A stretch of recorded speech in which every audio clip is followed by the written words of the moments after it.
સુરેન્દ્રનગર જિલ્લાના થાનગઢમાં શ્રી વાસુકી દાદાના મંદિરે જનજાગૃતિ માટેનું આયોજન કરવામાં આવ્યું હતું।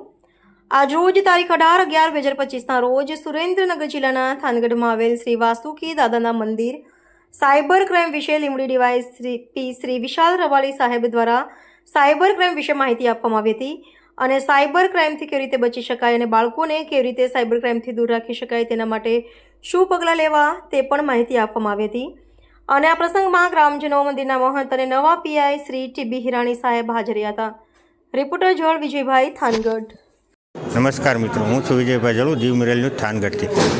આજે આપણે પહોંચ્યા છીએ થાન વાસુકી દાદાની જગ્યાએ, જ્યાં લીંબડી ડીવાયએસપી વિશાલ રબારી સાહેબ આજ સાયબર ક્રાઇમ વિશે માહિતી આપવાના છે। તો ચાલો આપણે વિશાલ રબારી સાહેબ સાથે જ પણ વાત કરીએ। આજરોજ થાનગઢ વાસુકી દાદાના મંદિર ખાતે પ્રસાદગીરી બાપુ અને એમની ટીમના એક અભિગમથી થાનગઢની જાહેર જનતા માટે સાયબર ક્રાઇમ બાબતેનો એક જાગૃતતા ફેલાય અને એમનામાં આ બાબતે અવેરનેસ આવે એના માટે એક કાર્યક્રમનું આયોજન કરવામાં આવેલું હતું અને તેમાં મોટી સંખ્યામાં જે છે એ થાનગઢના રહીશો આજે હાજર રહેલા છે।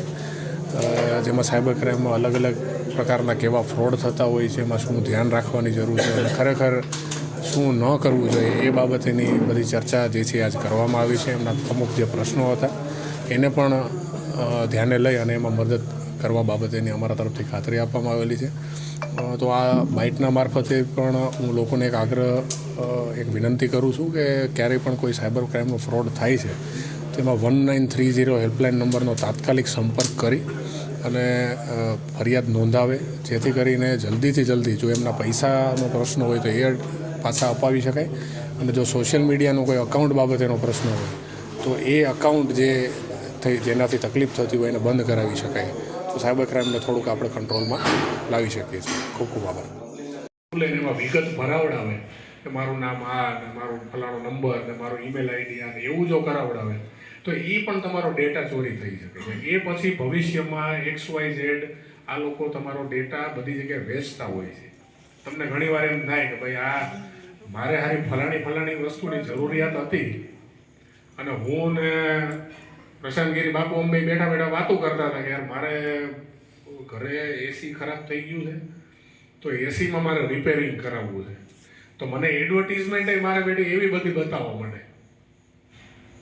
તમે સોશિયલ મીડિયા વાપરો ને એટલે તમે આજે 2 દિવસ અમે એસીની વાતો કરી હોય ને એટલે એસીની વિગતે તમારે આમ તમને દેખીતી રીતે સામે આવવા માંડે। રિપેરિંગ વાળો, નવા એસી વાળો બધું બતાવવા માંડે તમને।